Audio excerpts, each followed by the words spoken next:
Mutual funds, index funds, and ETFs are three ways that you can invest your money in the stock market, but they can come with very different investment results. What's up, everybody? I am Jasprit Singh from theMinorityMindset.com, where money minds rethink rich. When I invest my money, there's two things that I always look for. I look at how much risk is involved, and I look at how much money I can potentially make. If I was going to invest $10,000, and I had to decide between investing this $10,000 into my broke cousin Bunty, who's on his 34th business idea, or investing this money into Amazon, who's established and has a business plan and is very successful, I'm going to expect very different returns to justify my investment. Bunty is a risky investment, so I'm going to need bigger potential returns to justify me giving him my cash, because as soon as I give him that $10,000, there's a good chance that he's going to invest that money into a new Gucci wardrobe.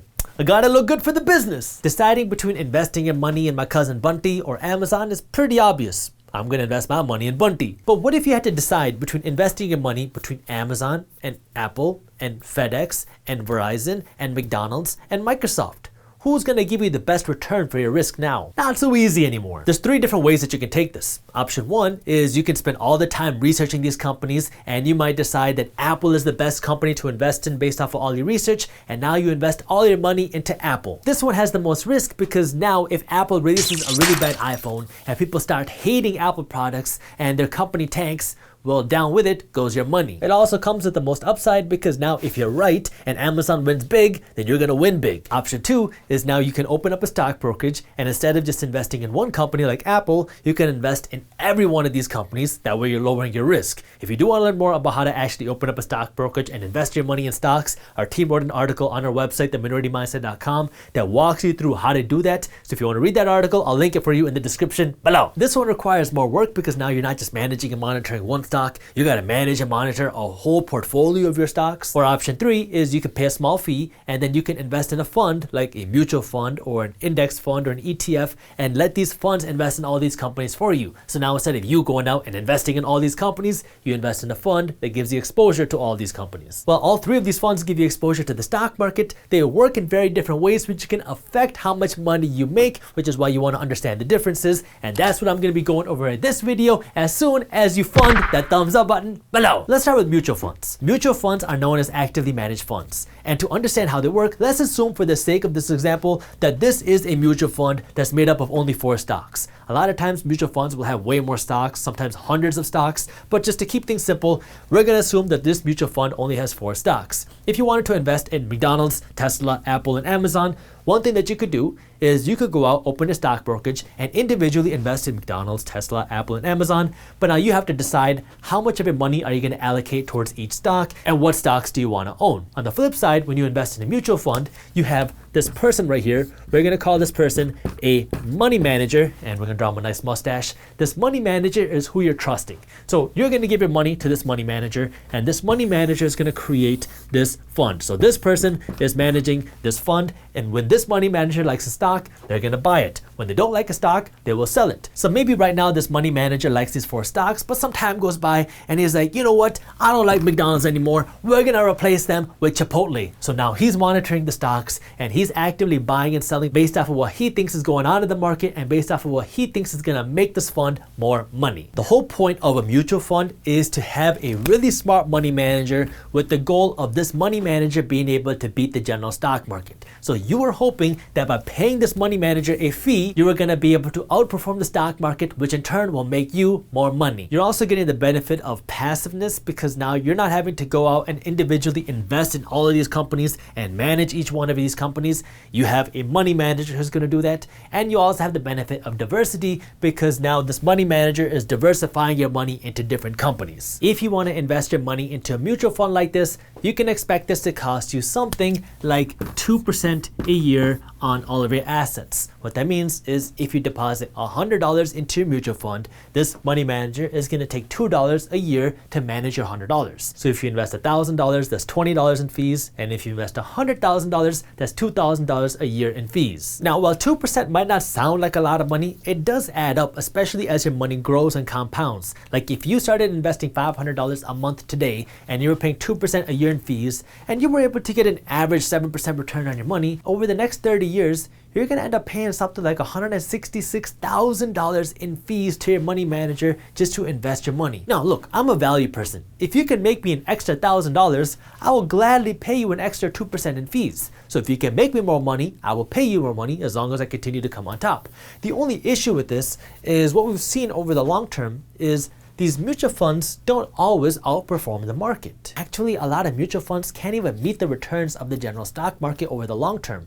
Like Warren Buffett was so confident in this that he made a $1 million bet that the general stock market, the S&P 500, would be able to outperform a number of hedge funds. These are highly sophisticated, highly expensive hedge funds. And over a course of 10 years, the hedge funds did well, but they did not even meet the stock market returns. So then the hedge fund owner had to then pay Warren Buffett $1 million because he lost the bet, and Warren Buffett took that $1 million and he donated it to charity. I'm gonna go over how you can get the general returns of the stock market without paying these high fees, but in general, a mutual fund's goal is to be able to beat the market. That's why you're paying these fees to a money manager. That way you have somebody who can hopefully beat the market. The only problem with that is a lot of times you will not beat the market. Sometimes you will, sometimes you won't. It's really hard to predict because it's hard to beat the market, especially over the long term. This is not to say that mutual funds are never the right answer. I mean, there are some really good mutual funds out there, but a lot of these really good mutual funds are reserved for super high net worth people. Like you need at least $500,000 to get into some of these mutual funds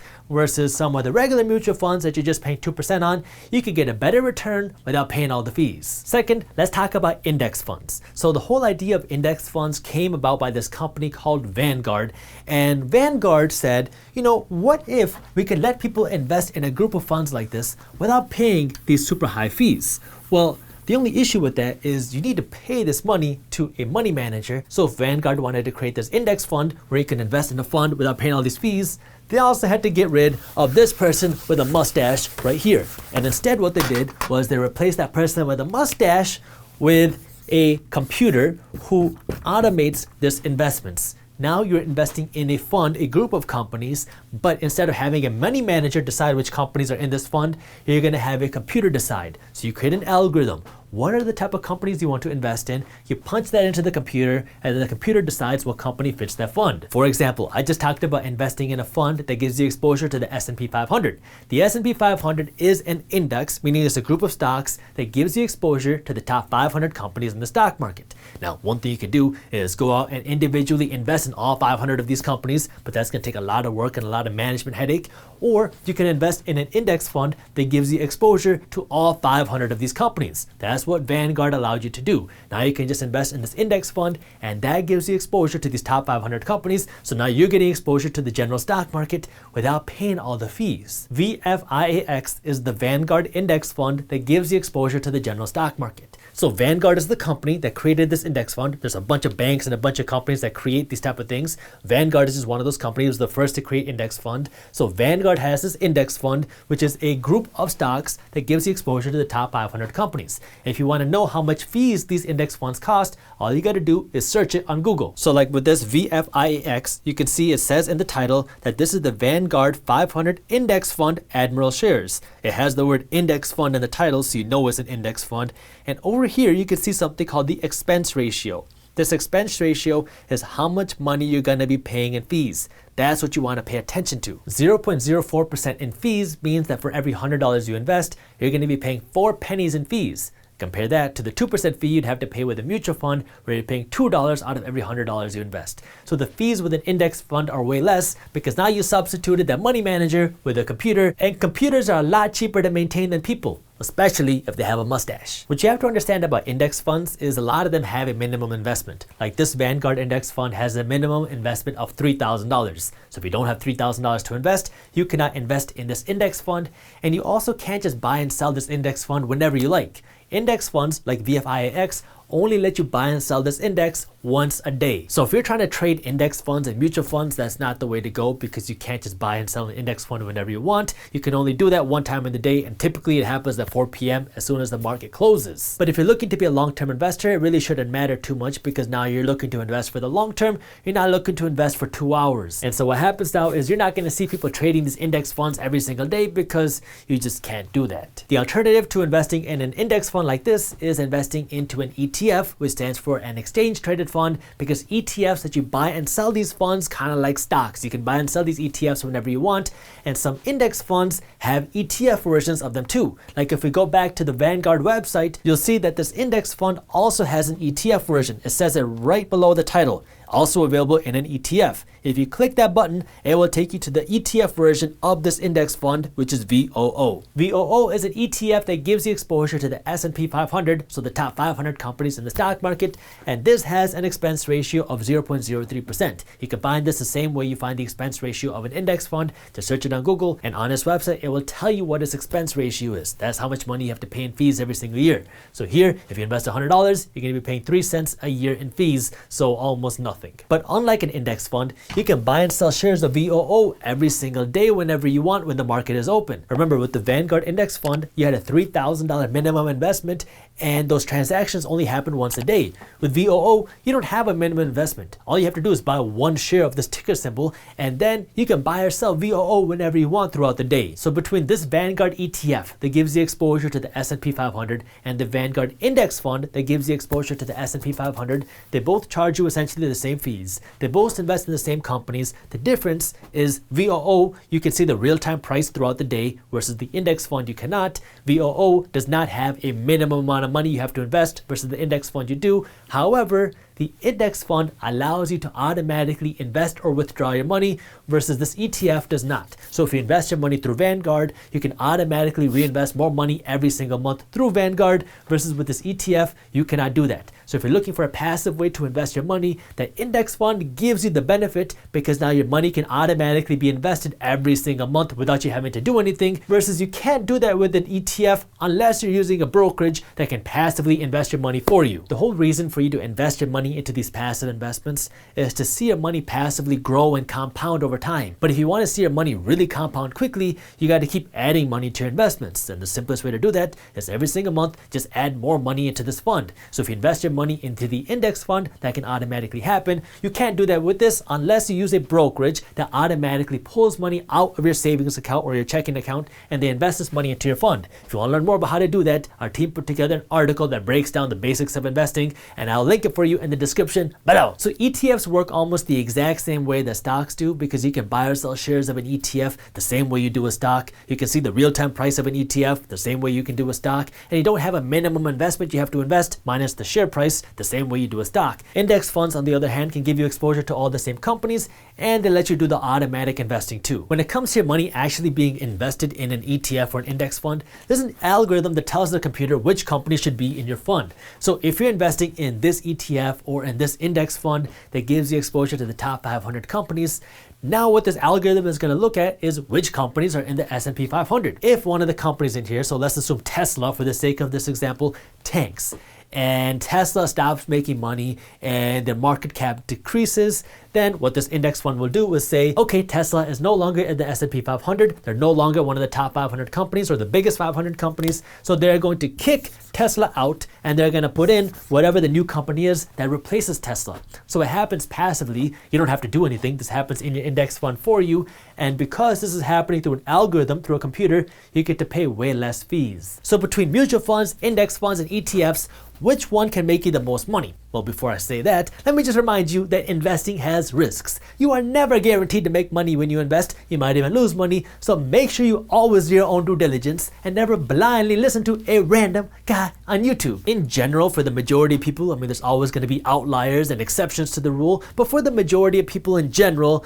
index funds and ETFs are going to be the better way to go, because now you're going to meet the stock market returns and you don't have to pay the super high fees. Now, obviously, there are some mutual funds that are going to do great. There are some mutual funds that are going to greatly outperform the market, but there's a chance that you might not get that mutual fund. There's a chance you're going to pay the high mutual fund fees without even getting the market returns. So if you believe in the American economy, then you're going to believe in the American stock market, which means over the long run, the stock market will continue to go up. And if that's the case, then you can just get the consistent returns of the stock market by investing your money in the general stock market, by investing in an ETF or an index fund that gives you exposure to the general stock market. Between an ETF and an index fund, this is really personal preference. Do you want to have the automatic reinvestment into an index fund, or do you want to just invest your your money into a brokerage that can automatically invest your money for you. Personally, I like ETFs because I like the freedom that comes with them. The key to succeeding with any of these is really just consistently investing your money month after month after month and keeping your money in the market for long enough. History has showed us that the stock market and the economy always goes up.